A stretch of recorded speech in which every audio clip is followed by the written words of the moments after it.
Hi everyone, I'm Lucy, your host for Start the Conversation, a series dedicated to shining a light on building the future of your community with neurodiversity in mind. Each episode will bring you conversations with inspiring individuals who are making a significant impact in their fields, from neurodiversity in sports to creating inclusive work environments. Our aim is to educate, inspire, and empower our listeners to make a difference. So sit back, relax, and join us as we start the conversation.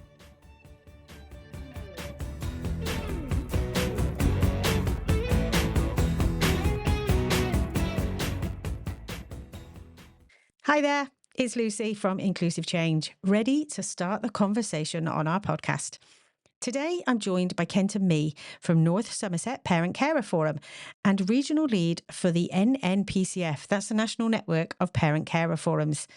We'll be having a practical conversation about how parent carer forums can build resilience by diversifying income.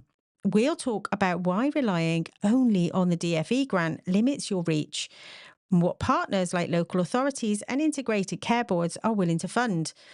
We'll have some simple, low-effort ideas that don't require being a business, along with some of the things that are important to help protect your forum and your independence. If you're a forum lead, a trustee, or a parent carer wondering where to start with all of this finance stuff, this episode's for you. Let's get into it. What would you say is notable about what you've seen and what you've done around diversifying your income? Where would I start? I would probably go with every local area is different and you've got ICBs and local authorities with very different agendas. You're there primarily to represent the collective voice around change, with the parent carer provision. I think there is a significant conversation around reach, and often parent carer forums struggle with the reach, and therefore they struggle with that influence with the local authority and the ICB. I think a really helpful bit of the conversation is to say, actually, it's in the ICB and local authorities' interest to help support you as a forum to reach a much wider and greater part of the community. And you can't do that just on the 17,500. It does require more. And equally, you don't just want to be representing the negative, you want to actually, if you're constantly collecting the stories of your families and they're not getting anything in return, it becomes a one way and people lose interest very quickly. So actually there's a really positive conversation around having a positive support offer for your parent carer community that your ICB and your local authority can buy into, and help support financially. That in turn extends your reach and makes you more representative as a forum in bringing that collective voice. So certainly one thing that we've been able to do in North Somerset is to really push for that case around peer support and the sort of workshop training element of what we can do and deliver, because that helps us engage and reach our community. And therefore that's been a good area to attract additional funding from both the ICB and local authority. I think as the forum grows, there is then also that conversation around actually how do we support all the work that we're doing, because the 17,500 doesn't cover the amount of time that's needed. And every area is different. Some are really good at getting volunteers, others struggle to have volunteers, and we should not be creating an extra burden on our parent carers as a forum through that burden of having to do the representation work. And we were seeing sort of burnout within our parent carers, and we don't want to be part of that burnout for our parent carers. Actually, we should be a positive influence, and therefore if we can offer employment positions, although part-time, really does help support parent carers into employment. So that's another positive in terms of influencing why you would fund a forum, but also ups capacity in terms of what we're then able to do in terms of the work streams we're able to get involved with, and the parent carer voice being central to a lot of the SEND development across the area. So there is a really good bit of, I suppose, conversation around. It's a strong business case, isn't it? To say, here's why our local authority and our ICB and other partners might want to and should be thinking about funding a parent carer forum because of the impact and the outcomes that it will bring to the community. Yeah. I think that the biggest challenge, often ICBs and local authorities are very good at being able to do small grants. If you get more money, you start going into contracts world. That does bring a whole raft of additional challenges. And you will find most contracts are not set up for the way the parent care forums work. It's quite helpful to always be sort of, I suppose, championing the fact that we're commissioned by DFE. Therefore, it's not a commissioning process that you're going through in terms of being the parent carer forum. And then the additional grants or funding is about supporting us as the commissioned organisation to be the representative voice of our families. So I think that's quite a good thing to start with. But as you go down both the grants and the contracting route, obviously a lot of our forums are very nervous when you're working with the ICB and local authority around the independence and being seen to be independent. So it's really important that you really look at what is in the wording of any documentation and ensuring that you use often the key remit and the forms that are signed by our local authority reps in recognising us as the parent care forum for the area, and use that sort of independent type wording around the agreement. And I suppose just bringing that across into the agreement does help support, but equally you do need to just work through the wording, and it can be really challenging to work through changing contracts, because a lot of contracts will not be changed and this is our set contract, you have to do it. But there are ways normally around appendix or other elements that you can then put in the independence, and depending on where that falls within the contracting, there's a lot more to think through. And I would, if it's not your area of expertise, I would advise getting additional support. What have been the bonuses, or what have been the benefits of those kind of relationships and those kind of commercial arrangements? And so real benefit in reaching more parent carers, supporting, and actually as a parent carer forum being a direct support for our parent carer community, that then ups our reputation within the parent carer community as being part of the solution and supporting. But actually for our partners and stakeholders, it gives us greater, I suppose, reputational profile. Right. Yeah. Because we are seen to be supporting the community, we're seen to be representative, and actually bringing that collective voice with backing of what we know from our community, and actually being able to link up more. So our peer support will be able to link up with the SEND team and create opportunities for that direct engagement, whether that's through doing events, which again, event can cost a lot of money, but if that's funded through that pathway, actually that brings all stakeholders together. So there is this real benefit around a partnership approach that then fits nicely with their agendas. And obviously there is growing sort of, I suppose, expectation of parent carer voice throughout the SEND processes and systems. And actually that's a huge advantage. If you've got the capacity, you're able to input into those, and then that gives greater assurance and greater representation. And as you see the services, it's, the key role, as you see services shaped around parent carer voice, the better services they deliver for our families, or improved service delivery. There's still a long way to get it right, and some things are out of our control, but at least we do sort of help shift that. Have you seen some changes or improvements in services as a result of those kind of partnerships? Yes, but it's, I think, a challenge for all of our forums is, particularly our local authorities, I would say, are reluctant to shout about some of those achievements, because it then highlights perhaps how it wasn't so good in the first place. So actually it's often quite difficult to really promote those differences. But I would say that it's had a huge impact in terms of, especially around communication and improved communication with families. And that's probably one that I would say with a really successful parent care forum that's well resourced, you improve that communication. And it's not just the forum, actually, it's the wider community, and creating opportunities to engage and break down those barriers between a them and us does make a huge difference. So communication would be that starter. Then in terms of actual service delivery and how it's shaped, yes, across health, local authority provision, just the way processes and, content of letters, they all make a difference, even if it's chipping away at a much larger challenge that we will face. It is a big challenge, we know. What have you had to put in place or change in order to ensure you can deliver on the contracts or the offer that you're putting out there, that you're using to diversify your income and bring more income in? So what have you had to change or put in place?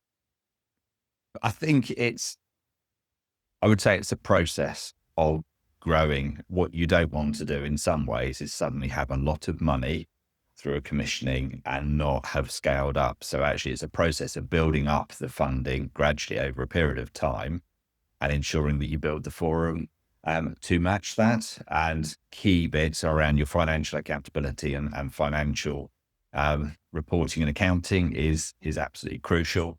So having people within your organization or external support around your finances is really important. I think there is the reporting that comes with it as well, and having a clear designated role within your forum in terms of taking ownership of reporting is important, but also the data collection and ensuring that you create roles that are very much aware, or within their roles, they're very much aware of what's required and how that reporting is going to be put in place. So I think as you grow, you end up building in different systems and approaches. So whereas you might have just worked on emails and a basic spreadsheet, suddenly you're into CRM, customer relations management systems, and databases, and collecting that information and having to then report on it. So I think you build your systems as you grow, but it's always evolving. It's still possible to diversify your income and still remain, for instance, as a constituted group rather than becoming a CIC or a charity. I think it is. Would you agree that it is possible, but it's just you're going to have to think about the steps you need to grow and maintain that? I would advise not staying as just a constituted group. As soon as you're getting significant amounts of money in, you have to seriously consider the liabilities that comes with that on individuals. So I would recommend a charity or a CIC type approach, just because then you're taking away the exposure in terms of financial liability, but you're also providing that assurance to stakeholders that are providing funding. So yes, that does come with extra challenges. And if you're a charity, you do need to have the trustees in place, and you've got to assure yourself you can get the trustees that will do that oversight without being a paid role. Whereas if you're a CIC, you can pay your directors if they are then also employed as part of the organization to do some of the work, which is often one of the biggest challenges for forums, is having people that can do the work. Yes. So being to pay is helpful. But having said that, I wouldn't say don't go for additional funding if you are just a constituted group. Actually, there are grants out there that can enable, and you can put safeguards in place for building. But I think as you build money, certainly into more substantial amounts for your own well-being. That is so helpful. And and I think one of the other things I just wanted to pick up on was around cash and cash flow. Yep. And has that been something that you've noticed, or that you've seen or experienced, in that if we haven't got the cash flow to pay people, it starts to become a very stressful environment at trying to go, I've got to pay this, but the payment might not come through in time. So we do have to think about things like cash flow and forecasting. Yes, I think that's incredibly important. And as you grow your funding streams, you need to grow your reserves so that you can cover those periods where perhaps you are waiting for money to come in, or if funding is on a yearly basis and that funding doesn't come through, you need to have your reserves to be able to manage any change in staffing or delivery that you're doing. So it is really important to have that. This is an incredible conversation. Thank you. I never thought we'd get it to this level of detail, and it's brilliant. I'm going to ask you one last question. What tips, if you had 3, but one will do, what tips would you give a forum who is thinking about diversifying their income through, say, service level agreements or contracts with their local partners? And where do I start? Yeah. I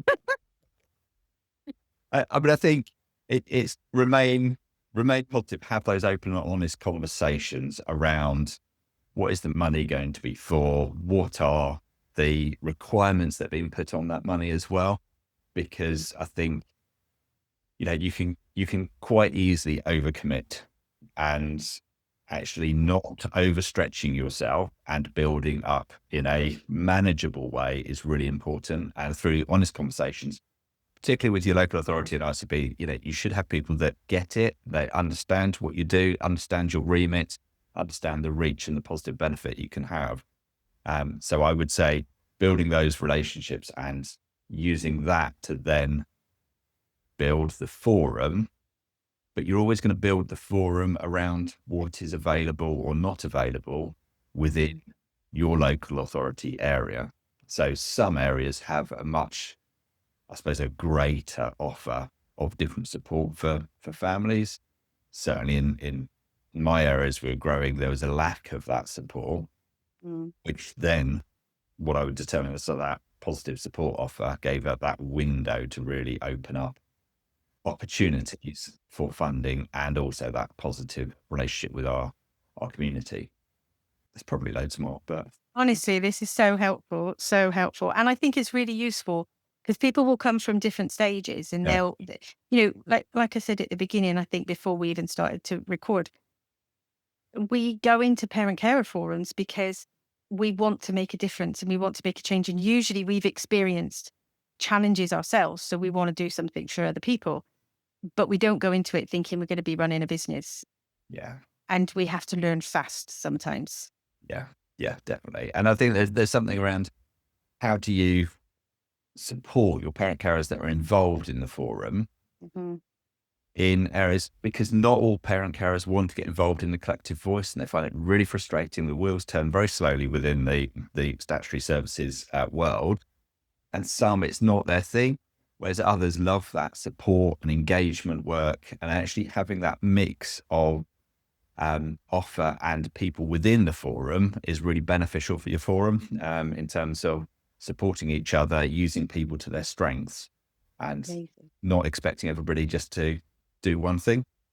Amazing. I'm going to ask, I did say one last question before, but there's something else in my head. If you were to think about your favorite income generation idea or funding stream, what would it be? Oh,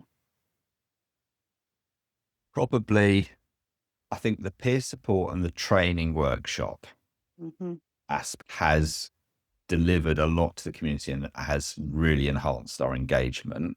I think coming out of COVID, some grant applications through philanthropy organisations locally to support wellbeing is really helpful as well. So things like wellbeing boxes in the summer holidays, Right. just helps that real positive offer, but also wellbeing days, whether that's craft sessions, whether it's, out on a farm for a day, at a spa, there's Love it. other little options that you can do, but obviously the local stakeholders won't normally support that wellbeing offer in terms of funding. That's where the National Lottery or other philanthropy or organisations around grant fundings really can come into their own. But a word of caution on the grant side of things would be a lot of smaller grants have significant reporting requirements, and they can just not be worthwhile.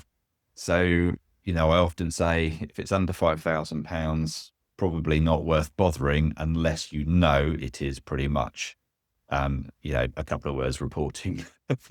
And actually some of the National Lottery grants, some of the smaller grants have been, very limited in terms of reporting, 10,000, it's, quite good. National Lottery is my go-to first. Try that one first. Yeah. Because of exactly like you say, they want to make it simple and they would want people to engage and to take it up. Yeah.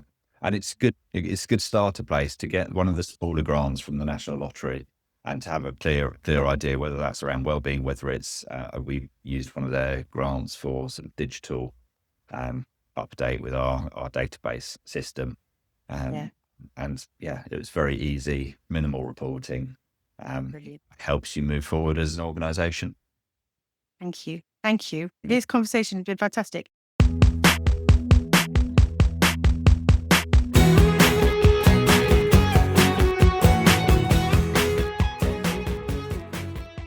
Thank you for tuning in to Start the Conversation. We hope you've enjoyed today's episode, and remember, conversations like these help us make a difference, one discussion at a time. If you have any topics you'd like us to cover, or if you'd like to be featured on the show, don't hesitate to reach out. Keep listening, keep learning, and keep the conversation going. Until next time, I'm Lucy. Take care.